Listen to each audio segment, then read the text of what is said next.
ये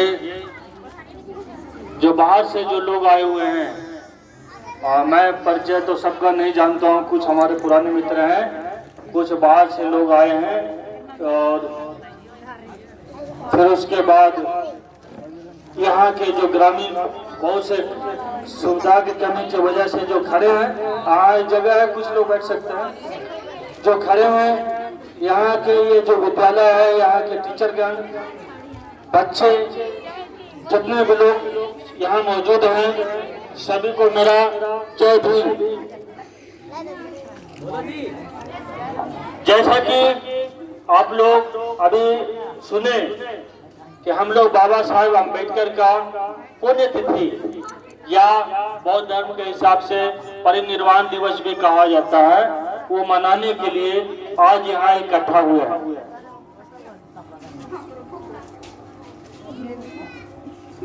बाबा साहेब अम्बेडकर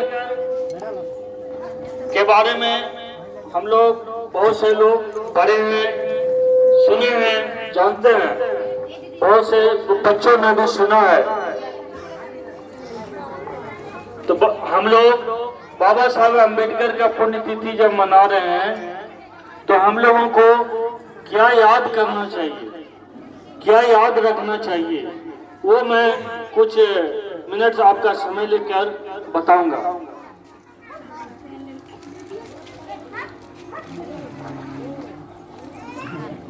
ये सबसे पहले मैं अपनी बात शुरू करने से पहले मैं बता देता हूँ, ये क्या नाम है, सनोज बाबू के बारे में बता रहा हूँ। बेचारा 10 दिन पहले हमारे पास आया और इच्छा व्यक्त किया कि सर से हम बाबा साहब का पुण्यतिथि अपने गांव में मनाना चाहते हैं, तो हम लोग को सहयोग करिए। हमने बोला बहुत खुशी की बात है, हम लोग शहर में बराबर मनाते हैं। आज 3-4 जगह में निमंत्रण था, लेकिन हम सब छोड़ दिए। बोधगया में था 2 जगह, गया में था, मखदुमपुर में था, सब जगह छोड़कर हम लोग नहीं, अपने हमारे जो गांव के लोग हैं, मेरे भाई बंधु हैं, माँ बहन है, बच्चे हैं, उनके बीच हम जाएंगे और बाबा साहेब का संदेश हम लोग जो बाहर से जो लोग आए हैं जानते हैं, वो हमारे लोगों को देंगे जो कम जानते हैं या नहीं जानते हैं। तो बाबा साहेब का पुण्यतिथि का मतलब होता है, सबसे पहले समझ लीजिए जो कम जानते हैं, नहीं सुना है, पुण्यतिथि का मतलब हो गया आज बाबा साहेब अम्बेडकर का आज के दिन 1956 में आज के दिन उनका डेथ हुआ था, मृत्यु हुआ था 6 दिसंबर 1956 को। इसलिए इसको पुण्यतिथि, मृत्यु दिवस या परिनिर्वाण दिवस के रूप में मनाया जाता है। बाबा साहब अम्बेडकर का जन्म 14 अप्रैल 1891 का हुआ था, यानी कि जब हम लोग जयंती मनाएंगे तो वो 14 अप्रैल को मनाएंगे। बाबा साहब अम्बेडकर कौन थे, वो हमारे लिए क्या किए, वो हमारे लिए कितना महत्वपूर्ण है, ये हम आप लोगों को बताएंगे। जैसा कि हम लोग पढ़ा है, बाबा साहब अम्बेडकर का जन्म हम लोग की तरह छोटे जाति में हुआ था, जिसको महाराष्ट्र में महार जाति बोलते हैं, अछूत जाति। इधर में भी बहुत सारा जातियां हैं, 22 जातियां हैं बिहार में, जिसको अछूत कहा जाता है। महाराष्ट्र में महार है, अछूत जाति कहा जाता है। तो महार उस जाति में जन्म हुआ, और जब जन्म हुआ था 1891 में, उस समय की व्यवस्था क्या थी भारत में, उस समय जो आज की जो अनुसूचित जाति कहलाते हैं, उस जमाने में अछूत कहलाते थे। अछूतों को किसी भी प्रकार का मानव अनुकूल अधिकार नहीं थे। जो इंसान को धरती पर जीने के लिए चाहिए, वे सारे अधिकार प्रतिबंधित थे, रोक लगे हुए थे। क्या क्या अधिकार पर रोक था? हमारे लोग विद्यालय नहीं जा सकते थे, पढ़ नहीं सकते थे, पढ़ने पर रोक था। हमारे लोग अच्छे घरों में नहीं रह सकते थे, हमारे लोग मंदिर नहीं जा सकते थे। हमारे लोगों के लिए यहाँ तक कि अच्छा खाना भी रोक था। बढ़िया खाना नहीं खा सकते हो, बढ़िया कपड़े नहीं पहन सकते हो। जैसे अभी बोला सनोज कि आज हम लोग ये जो कोट पैंट जैकेट जो भी पहने हैं, कलम रखते हैं, ये सब एक इंसान का दिन है आज के जमाना में। उसका नाम है डॉक्टर भीमराव अंबेडकर। अगर हमें से कोई आदमी यह सोचता है, अगर आदमी किसी को घमंड है कि हम पढ़े लिख के मेहनत किए हैं तो हमको नौकरी लग गया, कोई सोचता है कि हम बहुत काबिल हैं तो हमको जनता ने वोट दिया तो हम विधायक बन गए और एमपी बन गए, वो बैठ कर एक दिन सोचे, अगर बाबा साहब अम्बेडकर ने आरक्षण नहीं दिया होता तो आज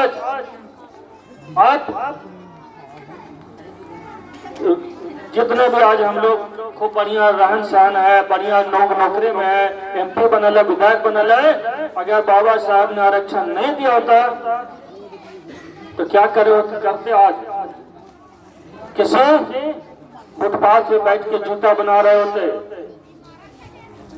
रोड पे झाड़ू लगा रहे होते, नाली साफ कर रहे थे, दूसरे लोगों का खेत में बोझा ढो रहे होते। इससे ज्यादा कुछ नहीं कर सकते थे। जो अपने आप को घमंड करते हैं कि हम अपने काबिल से बने हैं, उन सारे लोगों को मैं कहता हूं एक दिन बैठ के सोचिए।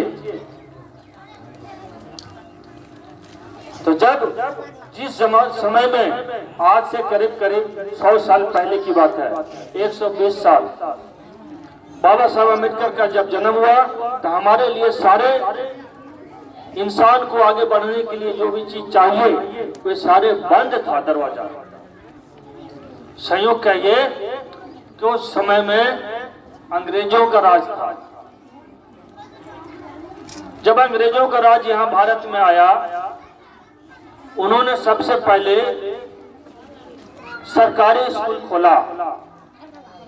सरकारी स्कूल में सभी जाति के लोगों के लिए दरवाजा खोल दिया स्कूल जाने का। उसी सरकारी स्कूल में ज्योतिबा फूले पढ़े और सबसे पहले उन्होंने पढ़ने के बाद अपनी पत्नी को पढ़ाया और उन दोनों ने मिलकर पूरे भारत महाराष्ट्र में पुणे में 18-20 स्कूल खोले। तो उनके बारे में हम लोग अगला दिन बताएंगे, लेकिन हम लोग आज बाबा साहब अम्बेडकर के बारे में बता रहे हैं। फिर अंग्रेजों के समय में ही बाबा साहब अम्बेडकर को पढ़ने का अधिकार मिला, स्कूल जाने का अधिकार मिला। उनके पिताजी आर्मी में नौकरी करते थे। उस जमाने में जितना भी छोटी जाति के लोग SC, ST, OBC, आज जितने ओबीसी हैं अपने आप को गर्व से कहते हैं फलना छत्री, सूरजवंशी छत्री, तो चंद्रवंशी छत्री, कोई छत्री नहीं, सब शूद्र हैं, पुराने शूद्र हैं। उनके लिए भी पढ़ने का रास्ता, विद्यालय का रास्ता बंद था। उनके लिए भी अच्छी नौकरी का दरवाजा बंद था। तो अंग्रेजों ने सबसे पहले सरकारी स्कूल खोला, उसमें ज्योतिबा फूले पढ़े, उसी में बाबा साहब अम्बेडकर को पढ़ने का मौका मिला। जब बाबा साहब अम्बेडकर स्कूल जाते थे तो उनको स्कूल में क्लास के अंदर नहीं बैठने दिया जाता था, उनको क्लास के बाहर बैठना पड़ता था। और वो बच्चा जिसको बाहर बैठने दिया जाता था, बाहर बैठ के पढ़ के और उसके बाद में अम्बेडकर को 2 उस जमाने में दो राजा थे, गायकवाड़ और शाहजी महाराज। इन दोनों ने उनको पढ़ने के लिए विदेश भेजा, अमेरिका, इंग्लैंड। वो इतना पढ़े कि उनके समय में भी नहीं और आज भी नहीं, भारत में किसी जाति में उतना कोई नहीं पढ़ सका। चाहे ब्राह्मण हो, राजपूत हो, क्षत्रिय हो, सूरजवंशी हो, चंद्रवंशी हो, कोई वंशी हो, बाबा साहब के जितना पढ़ा लिखा ज्ञानी भारत में आज तक दूसरा पैदा नहीं हुआ। और भारत नहीं, पूरे दुनिया के जितने भी लोग विद्वान गिनाते हैं पढ़े लिखे, उसमें 2-4 गो बाबा साहब के बराबर हो सकते हैं, उनसे ज्यादा कोई नहीं हो सकता। पूरे दुनिया की बात कर रहे हैं। आज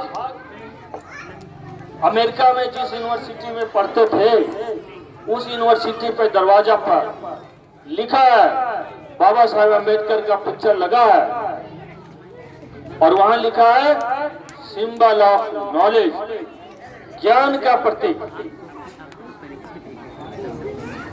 तो सोचिए, वो बाबा साहेब अम्बेडकर इतना पढ़े, इतना ज्ञान हासिल किए कि आज भी उनके बराबरी में कोई नहीं है। अगर हम लोग अपने आप को बहुत पढ़ा लिखा काबिल समझते हैं, तो बाबा साहेब अम्बेडकर के ज्ञान के सामने एक बूंद के बराबर मत रहे। लेकिन पढ़ने के बाद बाबा साहेब अम्बेडकर ने क्या किया, ये ज्यादा इंपॉर्टेंट है। बाबा साहेब ने पढ़ा, बहुत ज्ञान हासिल किया, लेकिन पढ़ने के बाद क्या किया? बाबा साहेब अम्बेडकर ने पढ़ने के बाद सबसे ज्यादा पढ़े लिखे थे, जितने भी नेताओं के नाम गिन लीजिए, उनका एक पसगा में भी कोई भी नेता उस जमाने में नहीं था। लेकिन उतना पढ़ने के बाद भी बाबा साहेब अम्बेडकर ने नौकरी नहीं किया। उनको सरकार जज बनाना चाहती थी, जज नहीं बने। प्रोफेसर का नौकरी लगा था यूनिवर्सिटी कॉलेज में, वो भी छोड़ दिए।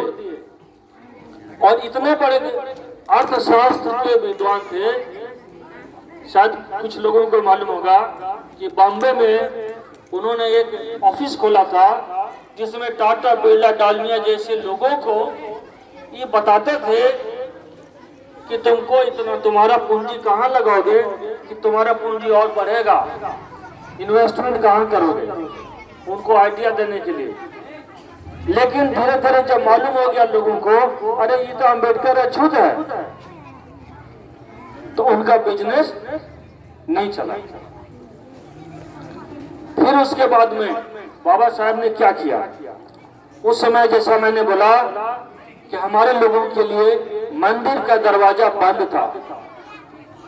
बाबा साहब अम्बेडकर ने मंदिर में जाने के लिए हमको आंदोलन किया। काला राम मंदिर महाराष्ट्र में है, नासिक में काला राम मंदिर में जाने का आंदोलन किया। हजारों लोगों को जुटाया और उसके बाद बहुत दिन तक मंदिर के दरवाजा पे जाके मंदिर में घुसने के लिए आंदोलन किए। फिर सरकार ने कानून बनाया कि कोई भी आदमी, बात उठा लो, सरकार ने कानून बनाया कि सभी जाति के लोग मंदिर जा सकते हैं। लेकिन बाबा साहब अम्बेडकर क्या बोलते थे? हम लोग मंदिर में क्यों जाना चाह रहे हैं? इसलिए नहीं जाना चाह रहे हैं कि मंदिर में बैठा हुआ जो मूर्ति है वो हमको खाना देगा, नहीं देगा। हम बीमार पड़ेंगे तो हमको दवाई नहीं करेगा।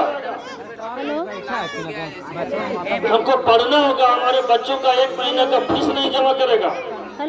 वो मंदिर का देवता हमारे लिए कुछ नहीं करेगा।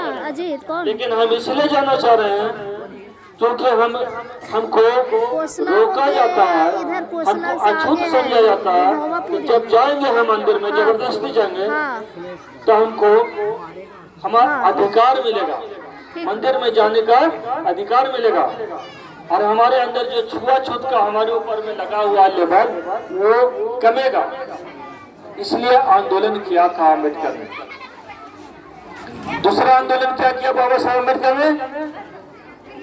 हमारे लोगों को, अछूतों को, जो गांव में सार्वजनिक कुआं रहता था, गांव का कुआं, गांव का तालाब, उसमें पानी पीने के लिए हमें रोक था, यानी उस कुआं में कोई भी पानी पी सकता था, लेकिन अछूत लोग नहीं पी सकते थे। तालाब में आदमी पानी पीता था, जानवर पानी पीता था, लेकिन हमारे लोगों को, अछूतों को पानी पीने के लिए रोक था। तो बाबा साहब अम्बेडकर ने महाड़ जगह है, वहां पर चावदार तालाब है, उस तालाब में पानी पीने के लिए आंदोलन चलाया। हजारों लाखों लोगों को जुटाए और वहां जाकर उस तालाब का पानी को पिया। बाबा साहब अम्बेडकर ने कहा कि एक दिन हमें पानी पीने से हमें क्या फायदा होगा, अगर हम नहीं पिएंगे तो मरेंगे नहीं, लेकिन हम इसलिए पीने हैं ताकि हमको, हमारे ऊपर में जो रोक लगा है, देखो एगो रुक जाइए, सब डिस्टर्ब हो जाए, नहीं सब लोग फिर हल्ला ज्यादा रहेगा।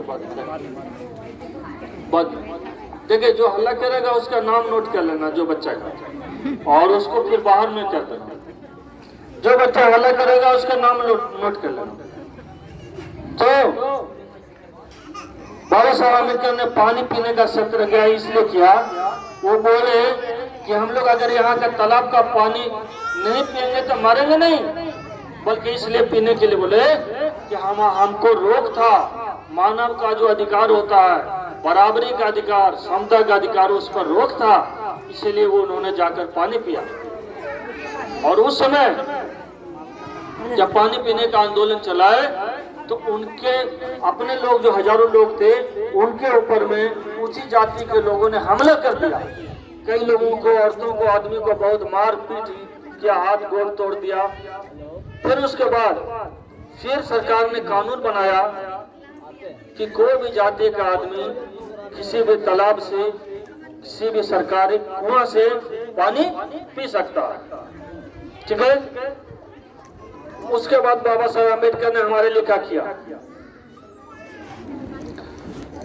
हम मोटा मोटा बात बता रहे हैं क्योंकि और भी लोग बोल रहे हैं, तो हम मोटा मोटा बात बताते रहे हैं, मेन बातें। बाबा साहब अम्बेडकर, जैसा हम बताया कि सबसे ज्यादा पढ़े लिखे थे, उनको बहुत सारे विषयों का ज्ञानी थे, इतिहास, विज्ञान, मिलिट्री साइंस, अर्थशास्त्र, सोशल साइंस, ऐसे बहुत सारे विषयों के वो ज्ञानी थे। बहुत सारा किताब भी लिखे हैं बाबा साहब अम्बेडकर। तो जब भारत आजाद हुआ तो सबसे पहले जरूरत पड़ा एक संविधान लिखने के लिए। तो संविधान लिखने के लिए उस जमाने में, जैसे अभी एमपी का चुनाव होता है, तो उस जमाने में भी एमपी का चुनाव होता था, संसद का, उसको संविधान सभा बोलते थे। तो उस संविधान सभा का चुनाव हुआ, बहुत मुश्किल से बाबा साहब अम्बेडकर वहां चुनाव लड़के पहुंचे। बता देता, मजेदार एक दो बात बता देता हूं। बाबा साहब अम्बेडकर को भारत के सबसे ज्यादा पढ़े लिखे आदमी थे, लेकिन उस जमाने के जो ऊंची जाति के लोग हैं, ऊंची जाति के नेता है, वो नहीं चाहते थे कि डॉक्टर अम्बेडकर संविधान सभा में जाए और भारत का संविधान लिखे। आज हम लोग जिनको बहुत आदर के साथ नाम लेते हैं, वैसे वैसे नेताओं ने कहा, मैं नाम नहीं ले रहा हूं, कहा कि डॉक्टर अम्बेडकर को संविधान सभा में आने के लिए खिड़की दरवाजा ही नहीं, रोशनदान भी, वेंटिलेटर भी बंद कर दिया गया है कि वो यहाँ नहीं पहुंच सके। डॉक्टर अम्बेडकर महाराष्ट्र से चुनाव लड़े तो उनको हरवा दिया गया। जब वो आसाम से चुनाव लड़े, आसाम में एक जिला है, कौन, मान सिंह करके ऐसा जिला है, वहां से जब चुनाव लड़े, जीत गए, एमपी बन गए, संविधान सभा में गए, तो चाल क्या खेला लोगों ने, भारत जब आजाद हुआ तो उस जिला को पाकिस्तान को दे दिया। अभी जो बांग्लादेश है वो भी पहले पाकिस्तानी था, उसको दे दिया। तो बाबा साहब अम्बेडकर का जो सीट था बांग्लादेश में, पाकिस्तान में चल गया। तो इन एमपी थे और एमपी से फिर रोड पर आ गए। आप कैसे पहुंचते हैं संविधान सभा में? भारत में चारों तरफ से नाकाबंदी कर दिया गया। उस समय के जो ऊंची जाति के नेता लोग थे वो नहीं चाहते थे कि अम्बेडकर पहुंचे। तब वो उस समय अम्बेडकर बंगाल गए। बंगाल में मुस्लिम लोगों से रिक्वेस्ट किए कि हमको मदद करिए और हम संविधान सभा में हम पहुंचना चाहते हैं कि हमारे करोड़ों लोग जो है दलित लोग, उनका भविष्य बनाने के लिए हमको संविधान सभा में पहुंचना जरूरी है। बंगाल के मुसलमानों ने मदद किया, वोट देकर जिताया।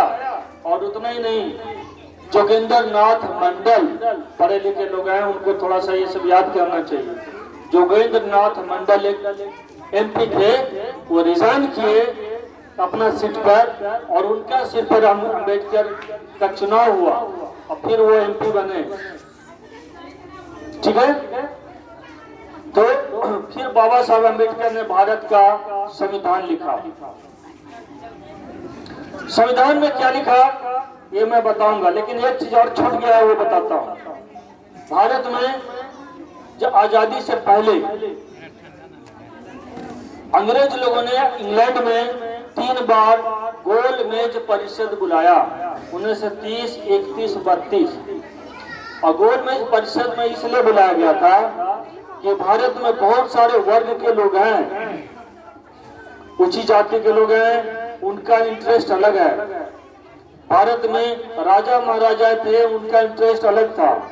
सिख धर्म के लोग हैं, उनका इंटरेस्ट अलग था। मुस्लिम धर्म के लोग हैं, उनका इंटरेस्ट अलग था। जब उसी तरह से दलित हैं, उनका इंटरेस्ट अलग था। बहुत से वर्ग थे। तो अंग्रेज लोग चाह रहे थे कि जब हम लोग भारत को आजाद करेंगे तो ऐसा नहीं हो कि ये लोग आपस में लड़ जाए। तो उन लोगों ने, अंग्रेजों ने, अंग्रेज सरकार ने इंग्लैंड में 3 गोल मेज परिषद बुलाया, 1930, 31 और 32 में। उन्हें से अम्बेडकर तीनों में गए और दलितों की तरफ से बाबा साहब अम्बेडकर गए वहां संविधान गोल मेज परिषद में। मुसलमानों की तरफ से जिन्ना और उनके मित्र लोग गए, सिखों की तरफ दूसरे लोग गए, राजा महाराजा जमींदार लोग थे उनकी तरफ से अलग प्रतिनिधि गए, कांग्रेस की तरफ से अलग गए। इस तरह से अलग अलग लोग वहां गए। गोल मेज परिषद में यहाँ थोड़ा सा गौर करिएगा। गोल मेज परिषद में गांधी जी 3 में से 2 को में नहीं गए, पहला में नहीं गए, तीसरा में नहीं गए, खाली दूसरा वाला में गए। जब दूसरा वाला में गए, गांधी जी में और अम्बेडकर में कभी पटता नहीं था। इस चीज को जान लीजिए। जब दूसरा वाला में गांधी जी गए तो वो बोले कि यहाँ जितना लोग आया सबको भगा दीजिए, भारत वापस। तो अंग्रेज ने पूछा क्या है, बोले तो गांधी जी बोले पूरे भारत का प्रतिनिधित्व मैं करता हूँ, यानी कि पूरे भारत का नेता मैं हूँ, इन सबको भगा दीजिए। तो सिख लोग बोला हम क्यों जाएंगे, हम सिखों के हित के लिए आए हैं। मुस्लिम लोग बोला कि हम नहीं जाएंगे, हम मुसलमानों के हित के लिए आए हैं।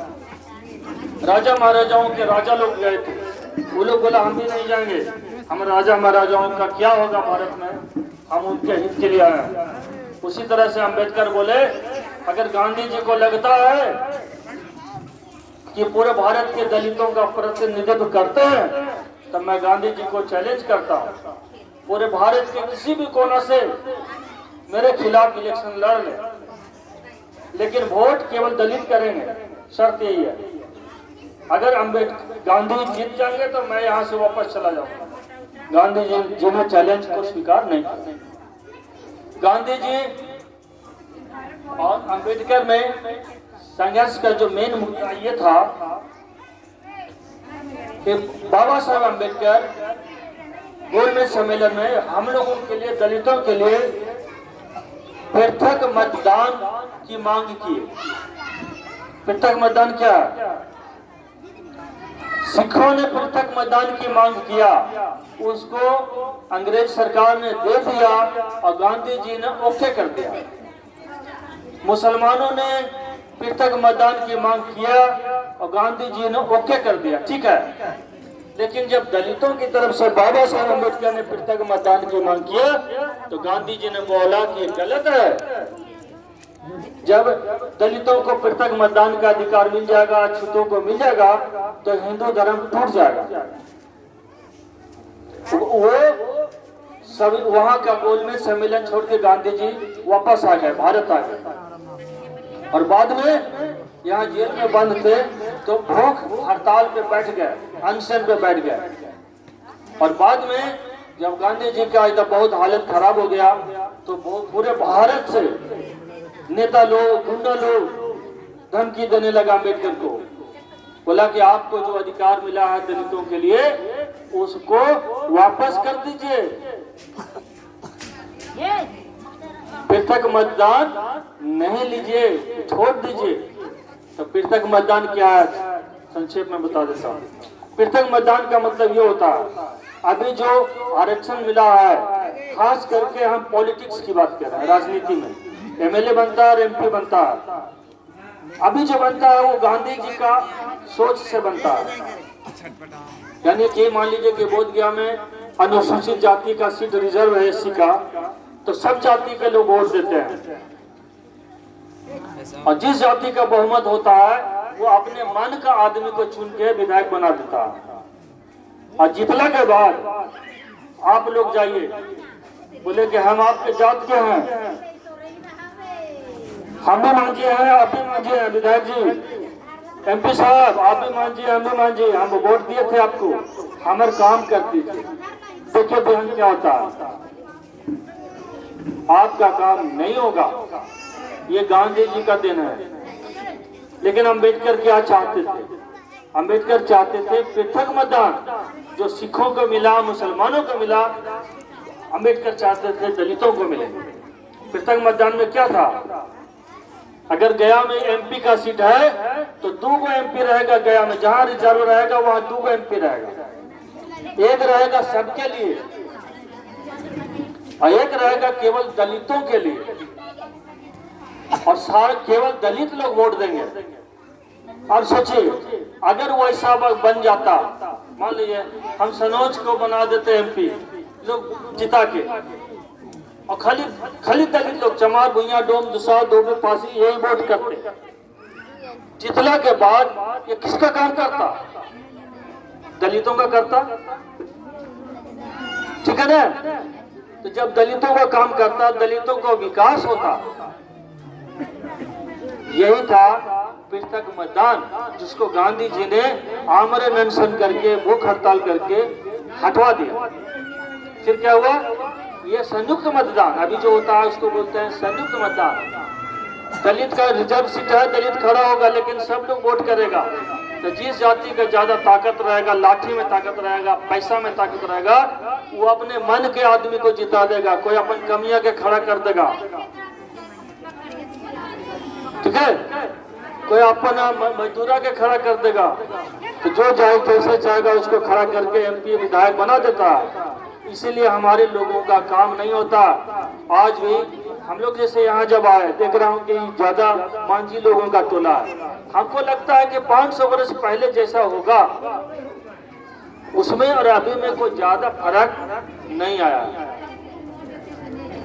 ये दोष किसका है, उन लोगों का है जो आपका वोट लेके विधायक बनते हैं, आपका वोट लेके एमपी बनते हैं, उनका दोष सबसे पहले। तो बाबा साहब अम्बेडकर ने पृथक मतदान का मांग किया, वो खत्म हो गया। अभी जो आरक्षण की व्यवस्था है, जिसमें सिर्फ आरक्षण 3 तरह का है। एक है शिक्षा में आरक्षण, पढ़ने लिखने में। दूसरा आरक्षण है आपको राजनीति में आरक्षण है, सॉरी 2 ही तरह का आरक्षण है, शिक्षा में और राजनीति में। तो जो शिक्षा में है राजनीति में, और तीसरा हो गया नौकरी में, चलिए उसको 3 मान लीजिए। शिक्षा में यानी कि हमारे बच्चे जो पढ़ते हैं, डॉक्टर, इंजीनियर, प्रोफेसर जो भी बनते हैं, एक वो आरक्षण मिल जाए, गरीब लोगों को मिलता है, छात्रवृत्ति मिलता है, वो सब बाबा साहब अम्बेडकर का देन है। दूसरा है नौकरी में आरक्षण। नौकरी करने के लिए भी हम लोगों को सभी क्या बोलते हैं तरह का नौकरी में आरक्षण मिलता है। उसके बाद है राजनीति में आरक्षण, जो MP विधायक बनते हैं। अभी बहुत बड़े साजिश के तहत ये आपका शिक्षा का आरक्षण, नौकरी के आरक्षण को खत्म किया जा रहा है। कैसे किया जा रहा है? शिक्षा का आरक्षण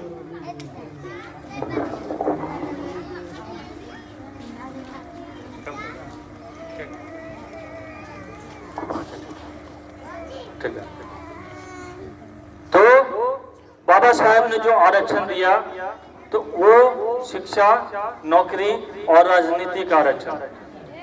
राजनीति में आरक्षण को खत्म नहीं किया जा रहा, लेकिन शिक्षा का आरक्षण को, नौकरी के आरक्षण को खत्म किया जा रहा है। बहुत बड़ी साजिश है। हम लोग और आगे भी बात करेंगे, और भी लोग हैं, बताएंगे आप लोगों को। तो बाबा साहब अम्बेडकर ने हमारे लिए इतना काम किया, इतना चीज दिया, लेकिन हम ये कह रहे हैं, बहुत दुख होता है कि बाबा साहब अम्बेडकर ने कुछ काम हम लोगों के लिए भी छोड़ दिया। क्या काम छोड़ दिया? बाबा साहब अम्बेडकर अपने जीवन के अंतिम समय में भगवान बुद्ध का रास्ता अपनाए थे, बौद्ध धर्म को अपनाए थे। क्यों अपनाए?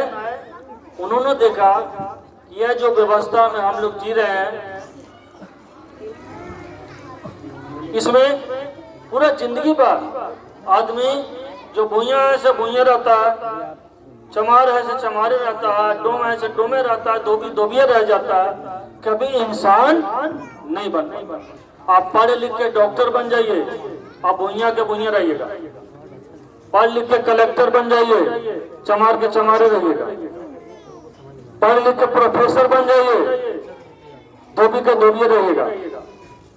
ये व्यवस्था जो है इसलिए है क्योंकि बहुत सी ताकतें हैं जो ऐसा चाहती हैं कि ये व्यवस्था बने रहे, यानी कि उस व्यवस्था में, उस धर्म में आप आदमी कभी नहीं हो सकते। इसलिए बाबा साहब अम्बेडकर ने भगवान बुद्ध का जो रास्ता अपनाया, भगवान बुद्ध का बताया हुआ धर्म को अपनाया, जिसमें हर इंसान बराबर है। जैसे सारी नदी का पानी समुद्र में मिलता है तो वह केवल पानी हो जाता है, चाहे कहीं का पानी हो समुद्र का, उसका स्वाद भी एक होता है। उसी तरह से भगवान बुद्ध का रास्ता है, जिसमें सभी इंसान, चाहे आदमी हो, औरत हो, गोरा हो, काला हो, बिहार का हो, यूपी का हो, दिल्ली का हो, पंजाब का हो, भारत का हो, अमेरिका का हो, जापान का हो, कहीं का भी हो, सब केवल और केवल इंसान होता है। जब सब इंसान होंगे तो सब में आपस में भाईचारा होगा, प्रेम होगा, करुणा होगा, दया होगा, सहयोग, मदद करने की भावना होगी।